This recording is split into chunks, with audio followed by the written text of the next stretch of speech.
If I was to ask you one thing that low-ranked players and high-ranked players do differently, what would you say? Most players would immediately jump to aim, believing that all Radiants can just one-tap every enemy they face. Compare this to an Iron player who can barely hit a leg shot. Well, you're wrong. All Radiant players miss shots, but you're not completely wrong. Yes, better aim can get you higher up in rankings. Winning aim duels obviously gives you a major advantage in the game. However, chances are you don't have 10s level aim where you can just take these duels and know you're going to win. Most players don't have that kind of skill and talent, unfortunately. Even if we did though, there is more to the puzzle that is Valorant competitive. If you've dropped 30 bombs and are still losing games, this is probably why. In this video, we're going to go over one rule that if followed, will really separate you from the rest of the low elo pack. Even if you don't have the best aiming mechanics, this will give you a gigantic leap toward winning more games and therefore finally getting out of the low elo life. Before we get into it though, remember, if your match history looks like this guy, then head on over to SkillCapped.com and we can help you fix that. Stick around at the end of the video to hear more. The biggest mistake low elo players make is painfully obvious pushes. Depending on your rank, the most common strategy you may be using on attack side is let's rush A or let's rush B. Now, rushing site on its own can be a good tactic. Depending on the enemy, this may work, and you can run it down every round to win rounds. And if it does, all the power to you, get that easy elo. However, if the enemies use their noggin just a teeny bit, these rushes at the start of rounds are no longer going to work. The reason they don't work is the timing. Let's take the A site of Haven for example. If we were to run with our knife out down A long to get onto site, it takes approximately 9 seconds. If we were to go down from A short with the exact same method, it takes approximately 8 seconds. Now, running with your knife out the whole time isn't going to be realistic. There's a chance you'll have to get into an early engagement, so you must have your weapon out. If we do this, suddenly our timer climbs drastically. With these 2 sample runs, it now took me roughly 13 seconds to get onto the site. And you may need to take some time to throw out abilities prior to your push too. This will then drastically increase the time it takes for you and your team to get onto the site. These times are also without consideration of how much time the defenders are able to stall from you. For example, abilities such as Chamber's trademark can slow players down for several seconds. Similarly, Brimstone's smokes and Molotov can stop enemies in their tracks and force them to wait before they want to push again. And there's also Sage, who has 2 slow orbs to slow players for 7 seconds each, totaling 14 seconds. That, along with her barrier orb, which if fully fortified, can take multiple more seconds to break down before enemies can try to push through it. So, I just threw out a bunch of timings and numbers at you, and you may be thinking that these few extra seconds shouldn't be that big of a deal. Just wait it out and push onto the site after, right? Well, let's take a deeper look at the defender perspective of things. This will make it more clear how important these seconds can be. If you as the attacker make noise off the very start of the round, the defenders will know right away where you're going. With that information, they can react immediately. Let's say someone is playing in A link. Now, let's look at the rotation from here. It's about 4 to 5 seconds to get over to the A site. How about if they're in C link? If we look at the numbers here, it takes a player about 8 seconds to get onto the site. Looking at the other popular areas to rotate from, garage window will take about 12 seconds to rotate to A, and the back of C can take between 13 to 14 seconds. With these numbers in mind, if the defenders put any sort of effort in slowing down your attacking push, they'll buy enough time for their teammates to rotate over to the site. Now, when you finally are able to push onto the site, you'll be met with several defenders. 3, 4, maybe even 5 players could be present. This will be a very hard site to take. The defenders could already be optimally positioned to counter your push. You don't know where they're located, while they know exactly where you're coming from. Now it should be a little more clear why fully booking it onto sites at the start of rounds isn't going to be very effective. You're giving away your plan off the bat and giving plenty of time for the defenders to react, stall, and rotate. Not to mention that with enough stalling power, defenders could also push up and flank you. Now you don't even have an escape route and are pinched. This is by far the worst case scenario.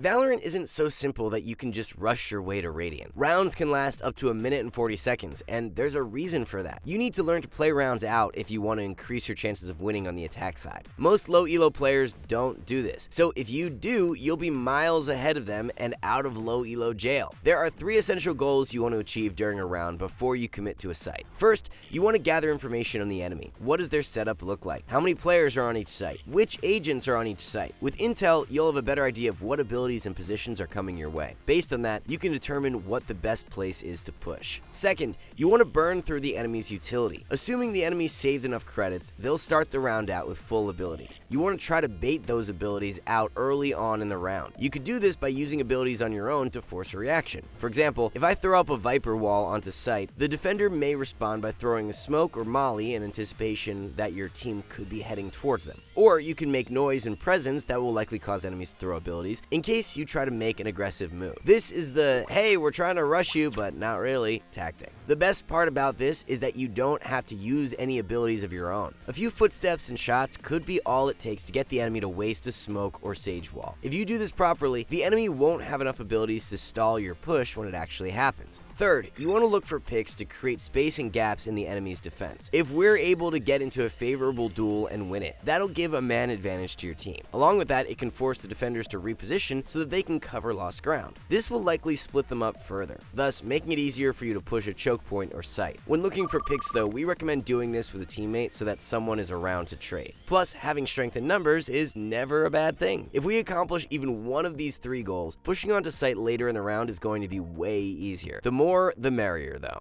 With that said, let's compare how a round looks like when it's rushed versus when it's played out. In this round, my team is slowly creeping up onto B main. It was essentially given to us for free, so getting this space uncontested is good. We set up for a full-on hit. I ult in, we smoke the choke points out, and even wall for the spike plant. The problem that arises is we didn't achieve any of the 3 goals we just mentioned. We don't have any information about the enemy's position. We didn't burn any of the enemy's utility prior to this push, and we didn't get any picks. Viper still has full abilities, so we end up getting stalled on planting due to her poison cloud and snake bites. That, along with Race's grenade, leads us to losing a player early on during our push. These abilities delayed us from planting the spike. We eventually get it, but it took 20 seconds for us to do so, which is plenty of time for the defenders to all rotate or be in good positions to play retake. That versus my team, who is a man down and needs to still set up for the post plant. Due to the superior positioning, the defenders were able to easily pick us off and retake the site. They didn't even break a sweat. Now let's go on to another round where we played things out much better. The round starts and we have our team split up, 2 towards B, 1 towards middle, and 2 towards A. The goal with this positioning is to prevent the enemy team from pushing while also scouting out the opposition. An important point to note is the enemy chamber's ultimate is up,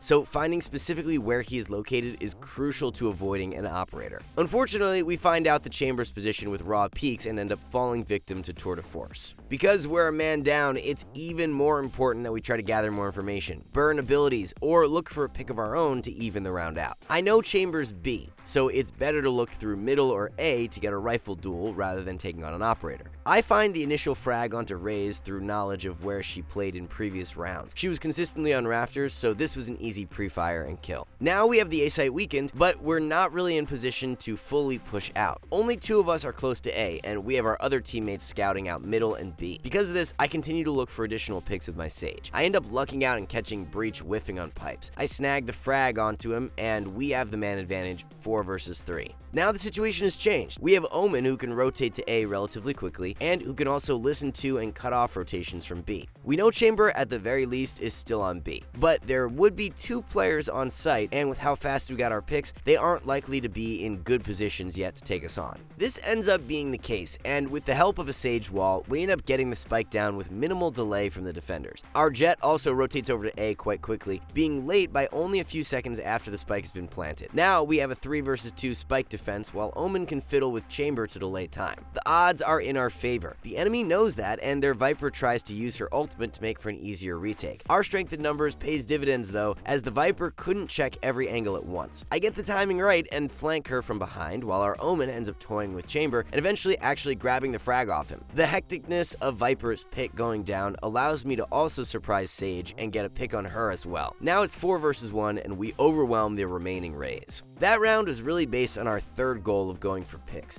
We ended up a little lucky though, as we started a man down and I was able to win 2 individual duels to gain the advantage back. So let's look at another round where it's not so focused on picks. In this round, we start off with a deceivingly quick A hit. We charge off from pipes into A main and go for duels. Key point though, we didn't go for individual duels. We have 3 players peeking at the same time from pipes. And remember when I told you I noticed Rays playing around rafters every round? Well, that previous information gathering plus our triple swing from pipes nearly guaranteed that we'd win this duel. Yep, another pick. But there's more to it this time around. This initial duel forces Viper to use her wall, and eventually Breach uses a flash to try to peek for information. Along with that, it's safe to assume enemies are gearing towards A afterwards. Knowing this, it's likely that the B site is now relatively clear. Plus, we have Omen lurking up middle and taking control of that choke point. So if the enemies do decide to rotate back to B, Omen will catch them off. The defenders never spotted any of us during this portion of the round, so they have no idea where we're going. All this information puts us in a prime position to push the B site. This is exactly how the round plays out. There aren't any players on the B site, and when one person tries to rotate over, Omen is there and picks him off. Now our man advantage has extended to 2. This is what a round looks like when you achieve greater than one of our essential goals. We got to pick early in the round and forced rotations, plus we burned enemy utility without sacrificing too much of our own. This puts the enemy defense into shambles.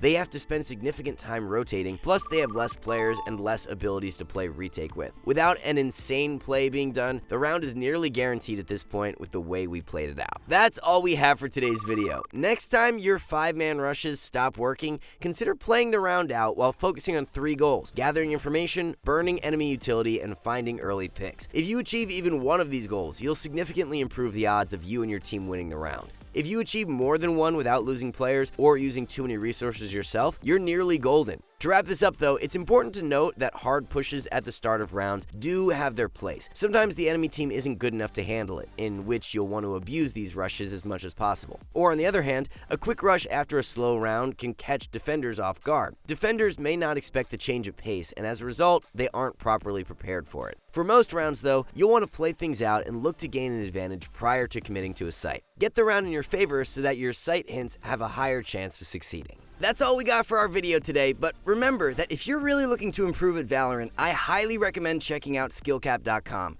We get it, you're just a player trying to get better at the game. That's why you're watching this video in the first place. You're capable of hitting that rank you deserve, but there's no shame in asking for a little help. At SkillCapped.com, we spend hours going through viewer-submitted replays to let you know all the mistakes that you're making. We also couple this with our Smurf commentaries to show players that it is possible to carry themselves out of whatever rank they're stuck in.